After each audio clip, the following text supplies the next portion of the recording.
The Volturi are the closest thing my world has to royalty. They enforce the law. Vampires have laws? You're a human who knows entirely too much about us. They could kill us all. You just don't belong in my world, Bella. I belong with you. This is the last time you'll ever see me.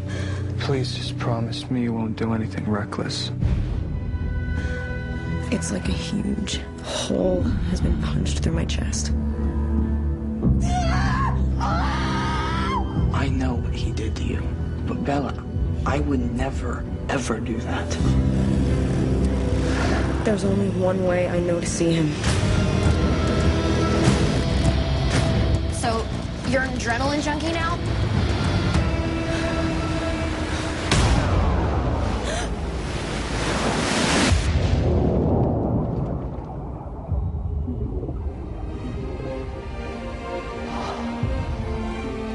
What the hell were you thinking?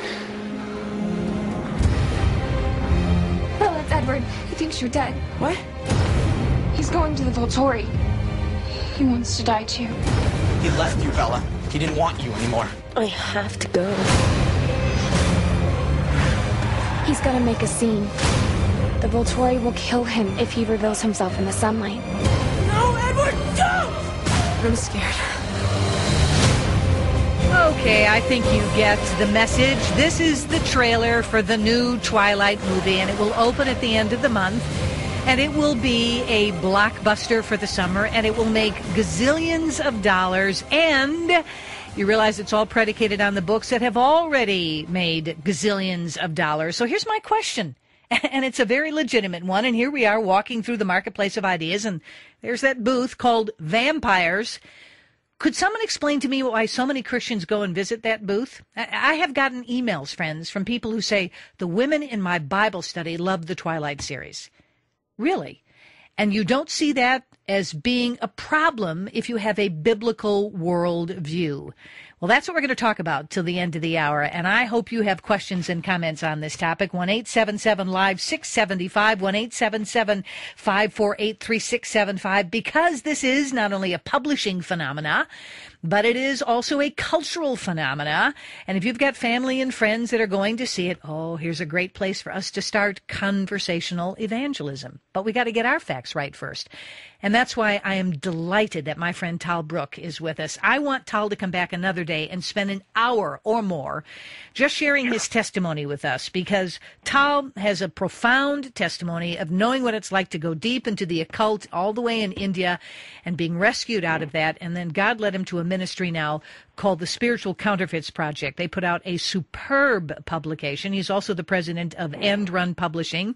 He's who's who in the world. He has spoken at Oxford and Princeton and the Sorbonne and Berkeley and the University of Virginia and the University of Edinburgh, because he's an apologist who thinks not only with his head but with his heart. And his whole cover of the Spiritual Counterfeits Project 1 month was on the subject of vampires, and it was a wake-up call. Tal, thank you for being with us.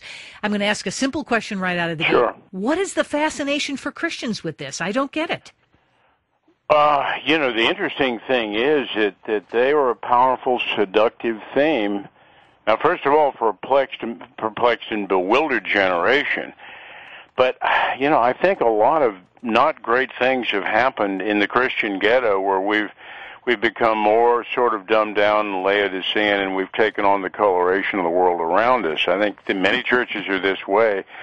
And it goes with a whole sort of postmodern worldview that says, hey, don't judge anybody. You don't claim to be theologically superior.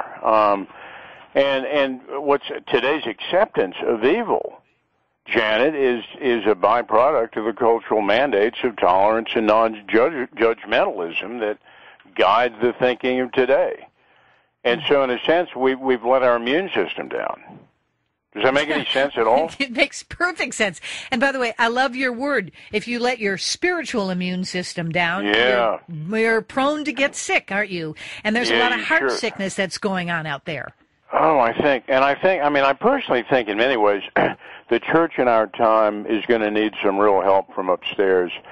But what intersects all this in our time in history, and I think we're in a pretty high-powered time is that, you know, what did we see recently? We saw Avatar, and we've seen what Twilight has done, and a lot of really big doorways are opening, okay? I mean, the reality is that vampires are embodied darkness, and they really are a perfect foil for pushing the moral boundaries. And if you have a youth that's in a public school that doesn't even allow prayer, they've really de-Christed the public school, then you're really open season, and they're going to pay more attention to their peers and their parents or their pastors. Yeah. So that's what's going on is the envelope of moral boundaries is constantly being pushed, and it's been happening in the media ever since black and white TV with the rabbit ears. And so whether we like it or not, media, and especially movies, is a change agent. Yes, indeed. Yes, in fact, not only that, it's a moral conduit, isn't it? More values. Yes, it is.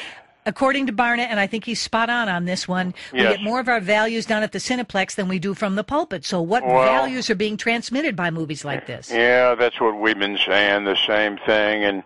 And of course, vampires have been redefined. I mean, you see that in Twilight where they can enter daylight and the cross really doesn't have any effect like it used to. You know what I'm saying? They have just really run with this, and we see this thing happening with True Blood, and Moonlight with Mick St. John was another change agent thing. But the thing to remember is that I can't think of a better metaphor for either demonic possession or demons themselves than the whole vampire phenomenon.